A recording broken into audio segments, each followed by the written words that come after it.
Let us clarify that just a little bit, because we don't want to give you the impression that you want something and Source is saying, oh no, that's not good for you, so you can't have it, because it isn't like that at all. But what we mean is, over time, you've put lots of components into this vibrational reality.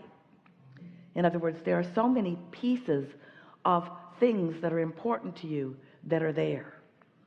And we called it a vortex. We wrote a book about it, wanting to help you feel it as the real thing that it is, even though your physical senses can't yet see it or hear it or smell it or taste it or touch it. It still exists. So we're wanting you to follow along in this process of how thoughts do turn to things, how your desires do become manifested relationships and manifested material objects and manifested states of being. And so when someone's rude to you, you want them to be nicer, and when you don't have enough money, you want more money, and so on. In other words, when you know what you don't want, you know what you do want, and you put all of these components over time, and a lot of them even there before you came into this body, into this vortex. And it is a magnificent culmination of all that life has caused you to desire. And it is accurate to say what life has already caused you to become. But it's a really rare one of you who could define or describe with very much detail or accuracy what is in that vortex, for these reasons. First of all, you put it there incrementally. So you were kind of single-sided. In other words, you didn't like that person being rude to you, but you weren't thinking about the whole of humanity. And yet, when you put it in there, the whole of humanity is considered. You see what we're getting at? And over all the times that you put things like that in it, you kept refining it until who you really are and what you really want is indescribable to you, because, not only because you've put it in over a long period of time, but because it has been being tended to by your inner being. It has been growing because of law of attraction. So it's more than you would recognize by its individual pieces. Its sum total is more than its individual parts, in the sense that you might remember the individual parts, but you can't really realize what it's all come to. An example would be Esther, when she was playing with Jerry and they realized that Abraham was flowing to them, made him promise not to tell anyone, because she didn't want to ever do this. She didn't want to be the weird one who hears voices. She did not want that.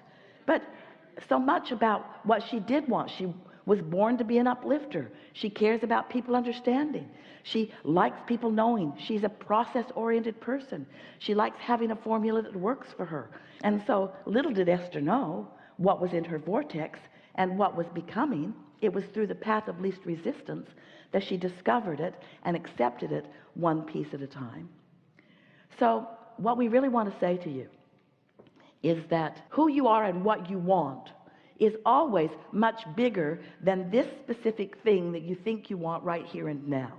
You might think that you want this job, that your life depends on it because you're out of money and this job matters so much, when through all the jobs that you've been working, you've been asking to be in a considerate environment. You've been asking to be respected, and you've been asking to make plenty of money, and you've been asking for it to be an environment where you could grow. You've been asking for it to be something where you could be nurturing to others and others could be nurturing to you.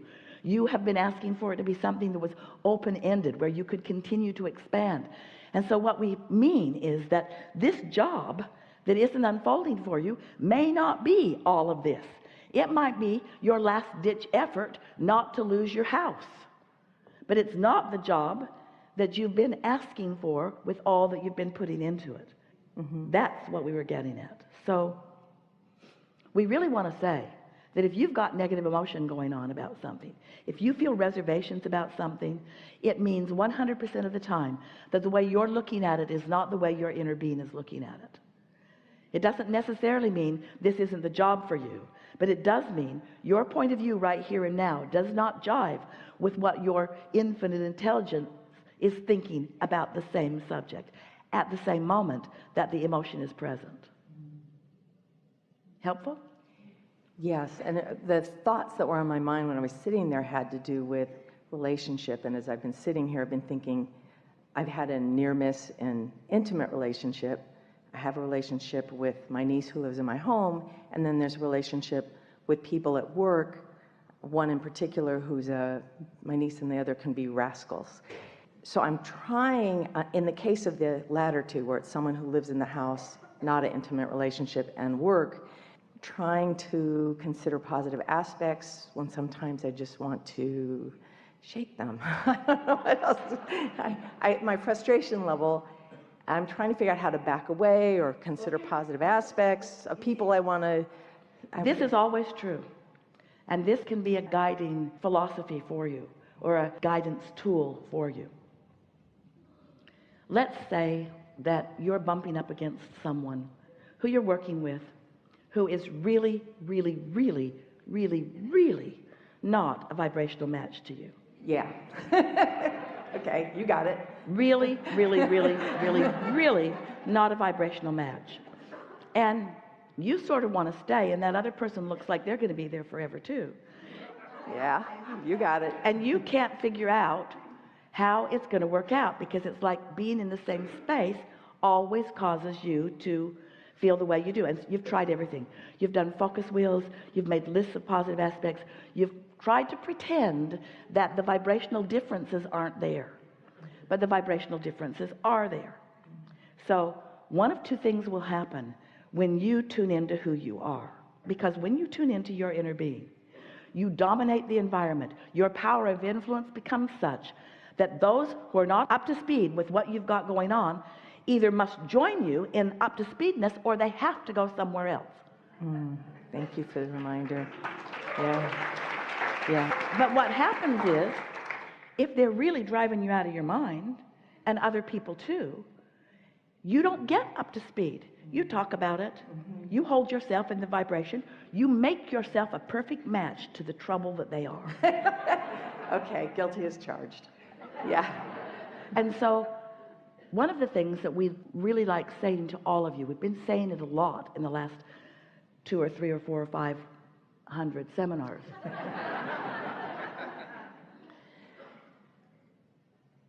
There are 2 ways to know what you've got going on vibrationally. One is by how it feels, and one is by how things are turning out.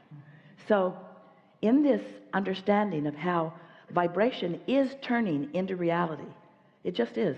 Thoughts do turn to things. So if you're hanging around up here feeling really, really good, and you get an impulse to go work someplace, usually everything about that matches how you were feeling for a consistent amount of time before you received the impulses, before the idea of that even began occurring to you.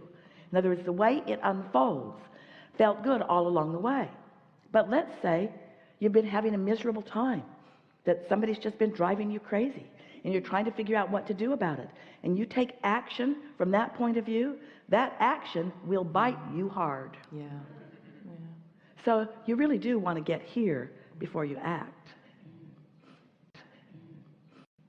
And just a question, in the intimate side of relationships, I've had a near miss, and I feel like there's no question but Source knows exactly the right match in that type of a relationship for me. You might want to call it near and leave out the miss part. Okay. Just for the sake of cleaning the energy up just a little bit, and writing some statements in order to help you in this moment to harmonize with what you want.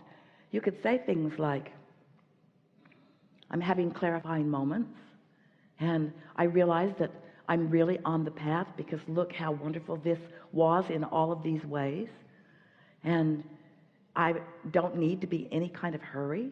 I can give the universe all the time it needs to give me all the clues it needs to give me. Say again. I can give the universe all the time it needs to take me on all the wild goose chases that my resistance allows. I can accept that that's a resistance spot with me. So we can say that even better. I can give the universe all the time it needs to take me down all the trails that I can allow myself to find it taking me to in order to get to where I want to be. And in the process, every time I follow a hunch or an impulse, because I'm in the receptive mode, every time I follow it, I get closer to, oh, hear this, not closer to the end result I think I want, but closer to having released the resistance that is in my way. Can you hear that? Closer to, with every experience you have. That's why you want to bless the rascals, because they help you leave off the resistance pieces, like peeling the layers on an onion, little by little by little, until suddenly, or not so suddenly, you stand resistance free, and then you get an impulse that takes you right to what you're looking for. Did you hear that? It was so good. It was so good we want to say it again so that you can hear it more clearly. So you get the picture? Your inner being knows where you stand in relationship to everything you want. Very clearly knows. But your inner being is not considering the fastest, straightest route to get you from where you are to where you want to be, because there are so many pleasurable twists and turns in the journey to help you to discover and be satisfied by so many other things that are in your vortex. Do you see what we're getting at? So if your intention is not to have your inner being lead you to the love of your life, but if your intention is to feel as happy as you can feel now, and as good as you can feel now, and as good as you can feel now, if you're willing to pay the awful price of happiness with no ulterior motive other than you want to feel good and you want to be in the receptive mode, if your desire, if your dominant desire, if your one and only desire can be, I want to be in the receptive mode, I want to be in the receptive mode, I want to be in the receptive mode, I want to be in the receptive mode so that I can follow the trail and enjoy the trail, enjoy the trail, enjoy the trail. It's lovely that you've put resistance all over your trail. It's lovely. We love that the mountains in this part of the world are there because you have no straight shot roads to anything. You have to wander through hills and valleys and up over and down under. You have to experience the incredible light show that your world is giving to you as you're down in the valley and up on the sunrise. You see what we're getting at? You don't want to go directly from where you are to anything. You want to go on this wonderful journey that little by little you're paving the roads. You're paving the roads so that it's not an unpleasant journey, it's not an arduous journey, it's not an impossible journey, it's not a frustrating journey. It's a beautiful journey, moving around beautiful places and beautiful things and beautiful conversations and beautiful insights, all on the way to the happily ever after that matters right now, and then the next one, and then the next one, and the next one. So you say, inner being, never mind the scenic route, take me directly there. And your inner being says, you're the one who put the mountains on the way.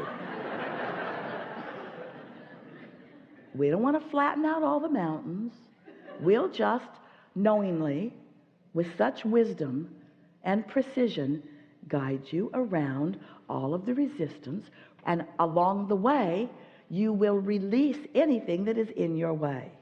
So you were just talking about going around the mountains, but you're really releasing the mountains as opposed to just they're going to continue, or they're going to continue to exist and you're just going to figure out how to avoid them. Some might say that it's resistance, or in this case a mountain, that I'm hungry right now. But we know that when you sit down to eat, that hunger, unless it's extreme, will have been of benefit to you because it sharpens your appreciation of the food that you are eating. Without the contrast, you couldn't even see anything.